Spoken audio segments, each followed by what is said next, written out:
Guys, it's Vanessa, and it is time for comfort food. Who's with me? So we're going to make some loaded baked potato chowder today with the fixins, all right? So this is going to be so easy. You're going to like race right out, and maybe you already have the ingredients in your home. So this is an easy peasy recipe with just a few staples that you can pull together anytime you want, okay?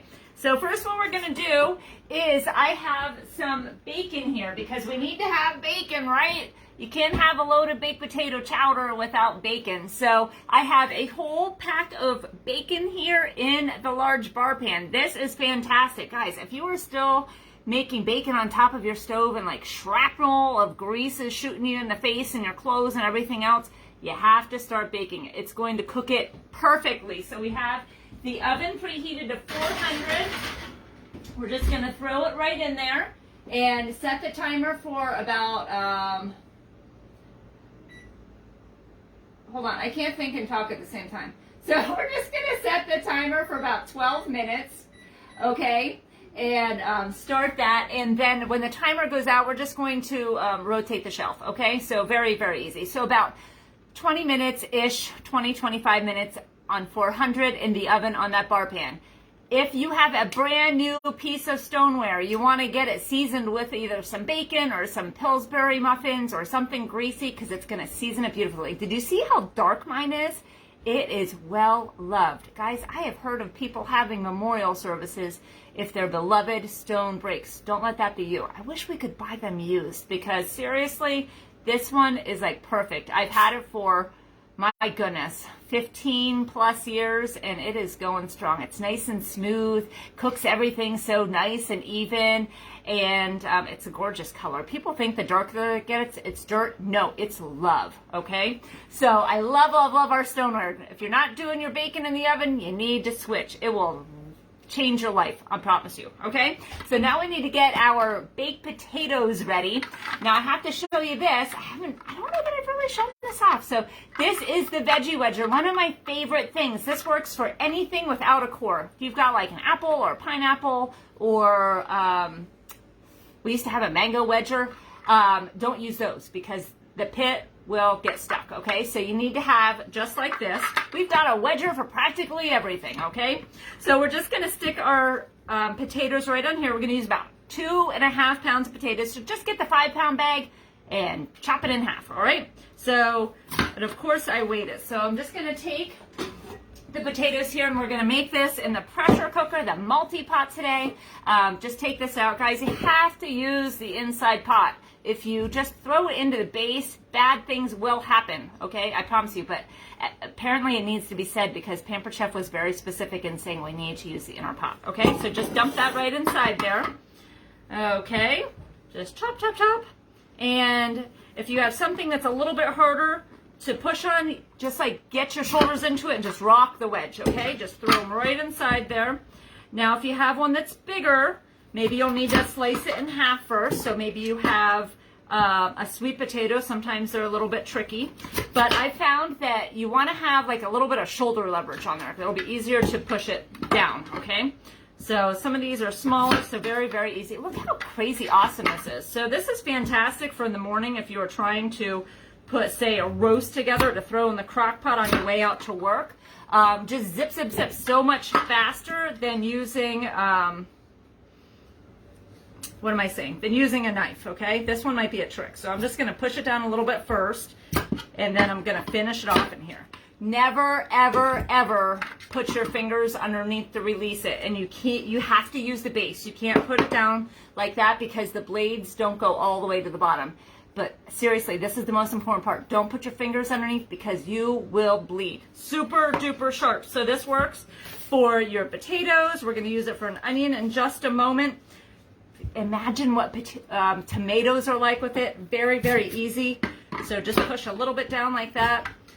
So Roma tomatoes, regular tomatoes, just take the stem out first and you're going to be like, oh, super easy. Okay, so I've got a little said about half of a medium onion. I'm going to use the whole thing just because I can't stand storing them, okay? So I have the Santoku knife. Can you see those little divots in there? So if you're like a crazy awesome cook and you can go zip all the way down, has these little food pockets in there, so it's going to make it easier to release. I am not that good, and we don't need to see anybody bleeding tonight, particularly me, so we're not going to do that. But this is a great chopping knife. So I'm just going to take the top and the bottom off, and hopefully I won't cry. Do you know why people cry when you slice onions? Because those gases that are released when you expose it are immediately drawn to the first source of water. And where is that normally? Your eyeballs and your tear duct. Okay, so cut the root last, leave that intact as long as you can. Use a nice sharp knife so that you're not disturbing those gases as much. And that's why this is awesome, because it's super sharp. So, and that's it, okay? So let me clean my hands off here. So we have that. Next thing that we're gonna do is add 2 cups of chicken broth right inside here. This is such an easy recipe, seriously. And then we've got 2 garlic cloves. So I talk about this thing all the time. If you're not using a garlic press, you gotta get one. You don't even have to do anything with it. I've got 2 garlic cloves right there. We're just gonna push it right inside. So many health benefits to using garlic, okay? Plus, if you eat enough of it, it will keep other people away, and that sometimes can be a huge bonus in itself, right? I think you all know what I'm talking about there. Okay, so we've got our garlic right there, and so here's the thing. I think I've said it before. Look, the little brush that comes with it to get the skin out looks like a Barbie brush. I lost mine long ago, but if you lose any or you break any products, any of the accessories that come with the products, we do have a great replacement parts program, so I just haven't done it yet. It reminds me to talk about it every time, okay?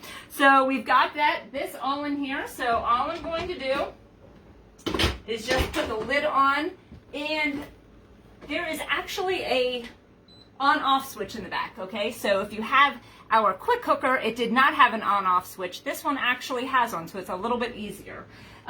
So we're going to do this on the custom setting, so it's blinking right here. I'm just going to push that in, and we're just going to turn the dial down to about, I'm going to go 14 minutes. It was somewhere between 12 and 15 minutes that we're going to cook it, so we're just going to do it for 14. And then just push this in. Okay, and you'll see, well, maybe you can see, it says that it's running right now, so it's going to be coming up to pressure. I'm not going to stay on for you to see how all of this works, but as it comes to pressure, this little red button is going to pop up, and that is actually a safety feature, so you won't be able to take the lid off when it's under pressure, so you won't have any of those weird catastrophes happen in your kitchen, okay? It's super duper safe. Then when this is done, when the run setting is done and it's built up all the pressure, it is going to start cooking, okay? So then the time is going to start going down, and I think I timed this right. So between the time for this to come to pressure and the bacon to be finished in there, our whole meal should be finished. So let me tell you how we're gonna finish this up, okay? So once this is done, we're gonna add the extra goodies in. So I have, and you can change this up however you want, okay? But the one thing that you will want to do is add in some of this cream cheese, okay? So I always get the less fat, so I feel like I'm eating healthier. All right, so just put that in there. It's going to melt up a little bit, and you want to chop up your potatoes. So you might want to do your potatoes first, whatever. But this is our mix and chop, okay? Just dig it in there, just chunk them up a little bit. It's going to be delightful. Add this inside, it's going to get all milky and delicious. And then what I normally do from that point is add some broccoli. So you can use fresh broccoli, you can use frozen broccoli, use as much as you want, just toss it in there. And then another trick that I do is I always pre-grate my cheese. So I have probably half a block, maybe 4 ounces of cheddar cheese here that I've grated, and we'll just throw that in there too. So it's very, very easy and delicious. And of course we have the bacon, so we'll be throwing that, crumbling it up on that as well. Now we're not going to be eating that entire thing of bacon. So normally what I do is split that pack of bacon into like 2-3 meals, and I'll actually take the kitchen shears here and just chop them up into like bite-sized pieces. And the ones that we're not eating, I toss in the freezer. So that way, the next time that I make this recipe or something else that I want bacon in, all we have to do is take that out, let it defrost a little bit, or just toss it into the recipe, and it's going to be completely done. And you'll be like, whew, I dodged the bullet right there, okay? So I just wanted to show you one more thing. If you like to have different seasonings in there, so I did not add the salt or the pepper that the recipe calls for, because normally we just put that in ourselves, but we do have this 3 onion rub, which is very, very delightful in this recipe. So we have a couple different Pampered Chef seasonings that taste good, but that is actually one of my favorites. So we have onion in the recipe, plus you just get a dash of a little bit more. So that is our recipe. I will post a picture so you can see how it turned out. But very, very easy, very delicious, and the perfect comfort food. So with that, I'm going to sign off and let my food go, because I am completely done here. Easy cleanup too, right? Win-win, especially when you don't have a dishwasher. So you have a great night. I'll be chatting with you soon. Bye, guys.